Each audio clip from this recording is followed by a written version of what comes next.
7장입니다.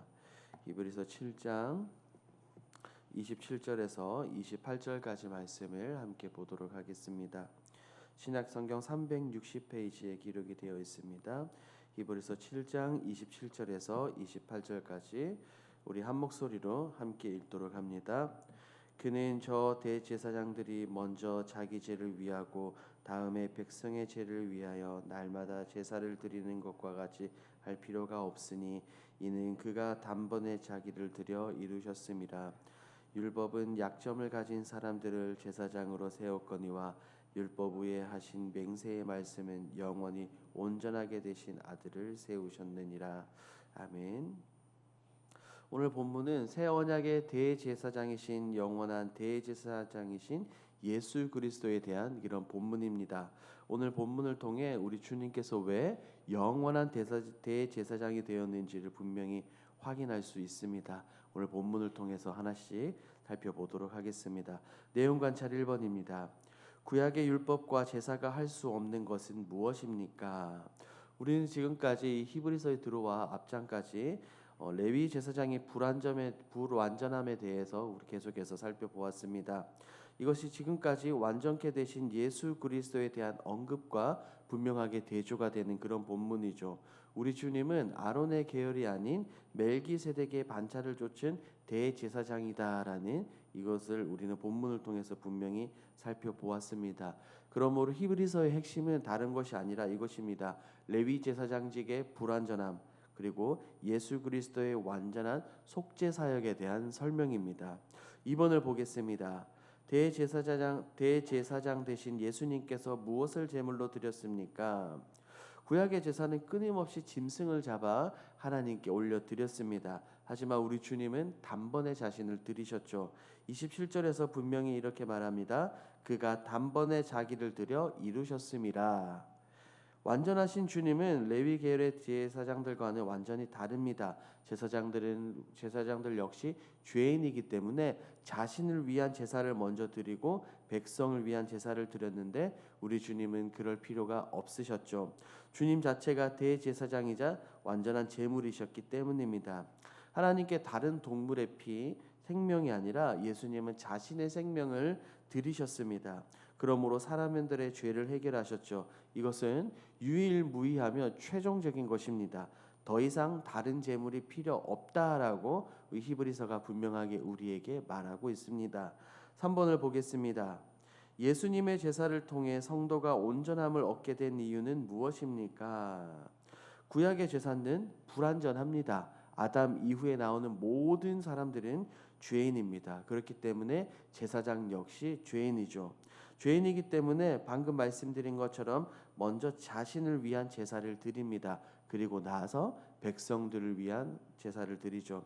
그런데 제사를 드릴 때 동물의 피를 가지고 제사를 드립니다. 하지만 이 동물의 피 역시 인간의 죄를 완전히 제거하지는 못합니다. 그렇기 때문에 구약에서는 끊임없이 하나님께 반복해서 제사를 드렸던 것입니다. 이것이 말하는 바가 무엇입니까?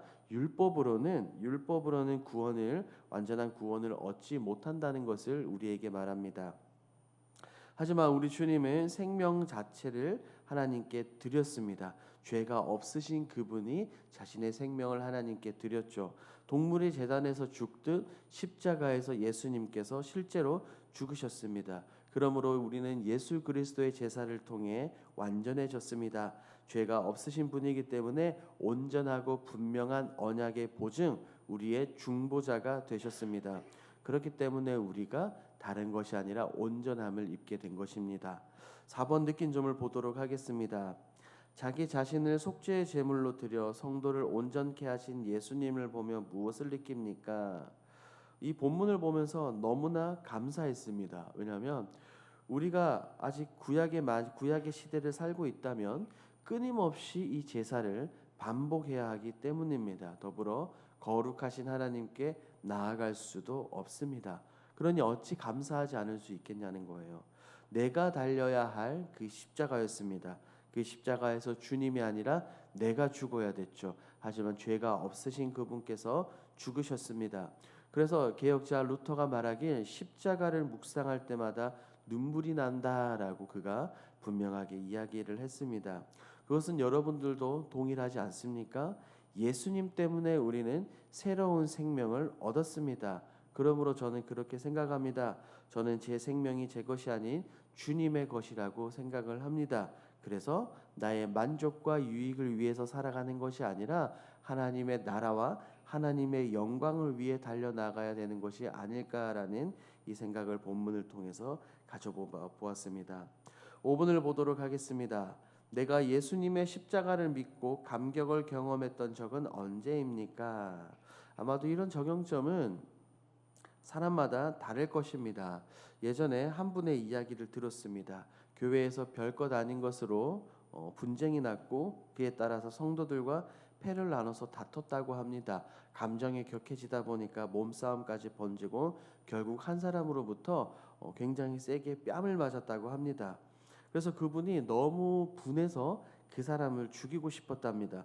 정말 도무지 용서가 되지 않았다고 해요. 그런데 새벽 기도를 하는데 분이 풀리지 않아 그 사람을 생각하며 저주하고 욕을 했답니다. 너무나 억울해서 눈물까지 났겠죠 아마. 그런데 그때 주님의 십자가가 생각이 나더라는 거예요. 주님은 뺨 맞는 것을 넘어 주먹으로 때림과 얼굴에 침뱉음을 그리고 비롯한 온갖 조롱을 다 당하셨죠. 그 말씀이 생각나면서 그 자리에서 눈물이 터져 나왔다고 합니다. 그래서 기도하며 주님의 모습, 십자가 모습을 본받아 그 사람을 품고 기도했다고 합니다. 그리고 나중에 먼저 이 본인이 다가가 용서를 구했다고 해요. 그 결과 두 분의 사이는 다시 회복이 되었다는 이야기를 들었습니다. 이처럼 우리는 십자가를 묵상할 때 경험할 수 있는 놀라운 은혜들이 굉장히 많은 것 같습니다. 방금 제가 말씀드린 이런 예화를 비롯하여 제 자신도 이런 십자가 은혜 때문에 엎드렸던 적이 굉장히 많습니다. 아마 우리 모든 성도들도 여러분들도 그럴 것이라고 생각합니다. 그러므로 다른 것이 아니라 우리 예수 그리스도의 십자가를 붙들고 그 감격과 기쁨을 날마다 누리시길 주님의 이름으로 축복합니다. 5-1번입니다. 날 위해 온전한 제사를 드리신 예수님의 구원의 은혜를 날마다 확신하며 살기 위해 무엇을 결단하겠습니까? 다른 것이 아닙니다. 우리는 십자가를 붙들어야 합니다. 세상 사람들은 십자가를 그저 하나의 액세서리로 여깁니다. 진정한 의미를 모르기 때문에 그렇죠. 하지만 우리에게는 무엇과도 바꿀 수 없는 귀한 보물인 줄 믿습니다. 십자가를 붙들므로 인해 우리는 구원의 감격을 누리게 된 것입니다. 그리고 여러분들이 십자가를 붙드는 것에 그치는 것이 아니라 그 십자가를 전달하십시오. 특별히 오늘은 귀하고 복된 날입니다. 우리가 내 가족을 품고 내 가족을 하나님께 인도하는 새 생명 축제입니다. 내 남편, 내 아내, 내 자녀들, 자녀손들에게 십자가를 전달해야 합니다. 왜냐하면 십자가 외에는 소망이 없기 때문입니다. 십자가 외에는 우리의 삶 가운데 희망이 없습니다. 관계가 깨질 것을 전혀 두려워하지 마시고 주님이 받으셨던 그 고난을 기억하며 십자가를 전달하십시오.